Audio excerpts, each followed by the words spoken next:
Yo, so today, this video is going to be about the best splits to get gains, right? So on the internet, there's a lot of talk about what's the best split. Should I do push pull legs? Should I do the Arnold Smith bro split? The fucking 6 day hippocampus injuring, uh, you know, glorious evolution split. Well, the answer is actually much more simple than you think. And the answer is just the split that you do, right? Now you might be like, well, obviously, I do whatever split you tell me.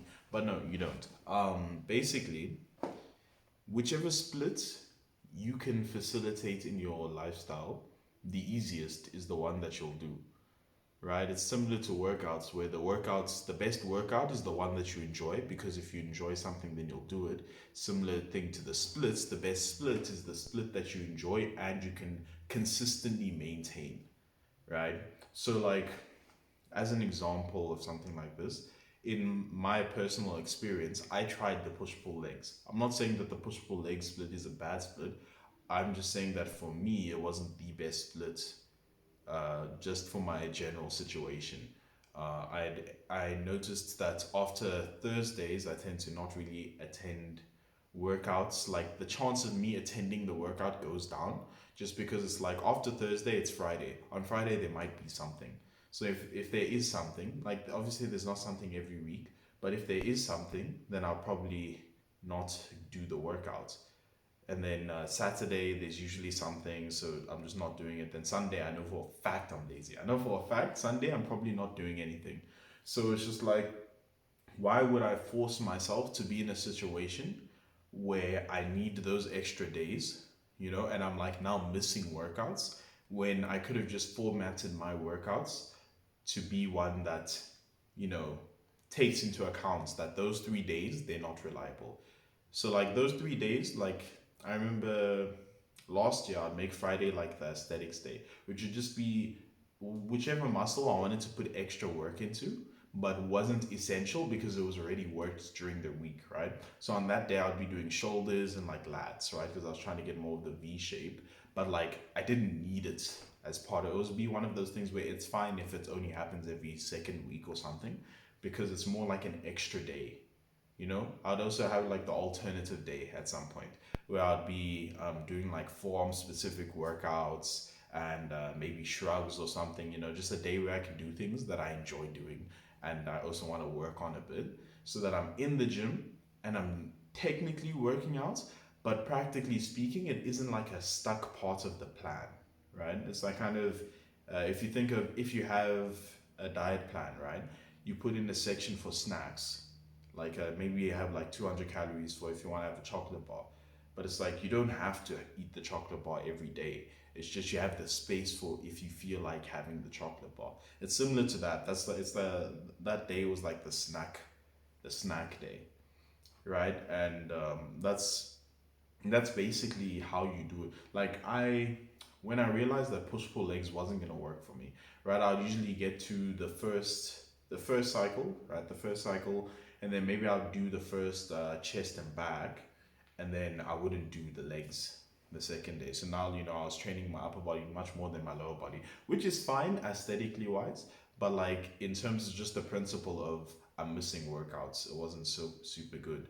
And then there was also the issue of when I wanted to focus more on certain things, the only way that I could think of focusing on things and still is just like, putting in workouts or putting in exercises. But the issue with that is that obviously the exercise is already on the longer side because it's a push day, right? So that means my chest and my shoulders I'm working. So for me, I was like, wait, let me, okay, let me chest, not even, it would be like a thing of, I'd be working my chest and my triceps, right? And then I would end up like neglecting my shoulders because I'm like, oh, I do the shoulders get worked on the push stuff, so I should be fine. And then when I wanted to work my shoulders, I needed to add in stuff like lat raises, right? And then you add in lat raises, and that's like a whole extra exercise for the workout that's already long.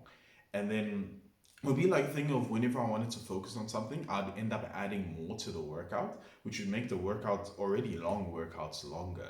And the issue with that is that obviously if you have other things in the day to do, it stops being as practical. And then it even gets worse when I started cutting and now I needed extra time for cardio. Because it was manageable when I was like bulking. Well, bulking. If you want to know why I don't like bulking now, watch my other video about why bulking makes you ugly. But it was fine when I was bulking because all I came to the gym to do was push the weights. So I had the time to like add on. But when you're now like adding in, you need time for cardio. Well, you can't be working out for like an hour and a half, like pushing weights, and then you still need to also do cardio. You can't be pushing 2 hours on a workout, working out with your friends, and then you still need to do cardio as well. Like you have things to do presumably, unless you're like a teenager. But even teenagers have things to do. There's school, sports, all that. But no, for me personally, push pull legs was just like not practical, right? Now obviously some people they find a way to make it work. I can 100% accept that there's a level of user error going on here. Like my solution finding, like, because there's probably better ways to find solutions in terms of the more exercises thing. Like it could have just been a thing of I know on the second push day, my push is not about chest and triceps, my push is about like shoulders and chest or something, right? But I just, based off of how I was, that the solution that I found was that this doesn't work for me. So then I switched to a 4 day program, a bro split or an Arnold split. I don't know what it's called specifically, which is basically chest. It's like chest and shoulders, but like mainly the front shoulders. So I don't actually do an exercise for this besides like shoulder press and like lat raise. And then on back day, I do back and then with my rear delts. And then legs, you do legs. And then I have a separate arm day, for my biceps and triceps. And that's what I switched to doing. And I found that I had much better results last year as compared to the year before. Now, I will leave a caveat. It's for two reasons. One, obviously, the better split, right?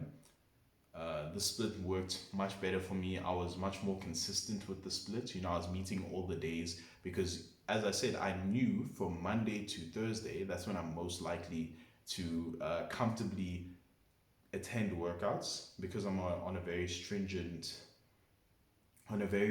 schedule. School ends certain times, and I know which times that they end, and there's nothing like outside of that during the week that would actually clash with me going to the gym. So, it was a good split, for me personally in terms of making it work. And then, but I will also leave the caveat that last year I also did get a car, and transport is something that is understated in its importance because the ability to go somewhere makes going there much easier. Because before, I wouldn't go to the gym as much because it was about Ubering, and Ubering's expensive. So I was like, I can't be going to the gym every day. I can only go maybe twice a week or something. So there was the level of that where there was just the limit in terms of how much I could attend. But even on the weeks where I would attend every day, it was still an issue. And I was attending push pull legs like the beginning of last year, and then I switched like 4 months in or something because I realized there's a better way, for me at least. So what I'm getting at here is that it's not the split that changed everything. It's not the point that the split is different that made it better push pull legs for me. It was the fact that I could maintain attending the workouts of the split, right? I could be working out consistently because that's what the most important thing about like making progress in the gym is. It's not about the exercise specifically. It's not about the split. It's about how consistently can you attend your workouts? How consistently can you keep to your goals? Stick to what food you're eating, stick to the cardio, stick to pushing numbers, all that stuff. So the best split isn't a specific split, it isn't about the split, the workouts, or how many days of separation. The best split is the one that you can stick to. Now, obviously, there's level of like, you can't just go willy nilly and pick whatever fucking split, right? You gotta use a YouTuber to find out how many exercises you need within the week, and then you can jumble up whatever exercise choices and muscles that you need to work out from there. Me personally, what I'd recommend, if you're a bit newer, because for me, I had the advantage. It's not really, it's an advantage, but not really. But like, I had the advantage of being someone who's been training for a while and been interested in like fitness and like making workouts and stuff, and like for a while. So when by the time I was like making my splits and like making my workout, I had a good idea of what exercises I needed in there, and like how long they take and how to split them up nicely, so that it works, right? But if you're like, straight new, like day one, no, week two of working out, and you're like, this whole push pull legs thing, because everyone starts there, this whole push pull legs thing isn't working with me time wise. There's all these things that I want to do, but the workouts, there's only 3 workouts, or, there's only, and I'm not good at like splitting them. I'd either, and you're just looking for either new splits or just a better way to format your split, I would recommend just looking at YouTubers. Check out Jeff Nippert. He has quite a few um, series on the different splits. Upper lower body. What he has upper lower body. He has the bro split. He has the like a 6-day split, a push pull leg split. He has a lot of splits, and then like if you're like someone who subscribes to the idea of training like who you want to look like, then that's also an option. Look at their splits. Mike Thurston, I know he does like a yearly my workout, like what his workouts for the year, well, what he says they are going to be, right? What the plan is. Obviously, it changes depending on different factors, but what he plans to do, you look at. I recommend looking at the older ones and then going up to the new ones, because technically speaking, the older ones are what got him there, but the new ones are also have his new knowledge of like what he's learned. But keep in mind that depending on where he starts, you might just pick an older year and it'll probably be similar enough that there's no issue. Check out Chris Bumstead's, like he has a weird one. He has like an 8-day program.